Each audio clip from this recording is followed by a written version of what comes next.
Um, Tesla is the perfect example of tapping into an existing market of people that like believe in the power of technology. And what people don't know is that a lot of the interaction design, and that's like the specific discipline of like designing software. And I've been making an effort to make that distinction on this podcast, right?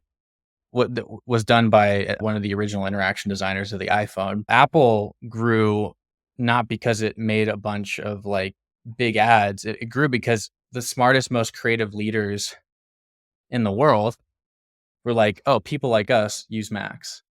And if you want to be a creative person, you need a Mac, like if you want to be like creative, and it was like, there's an element to marketing where it's like, yeah, find the tastemakers.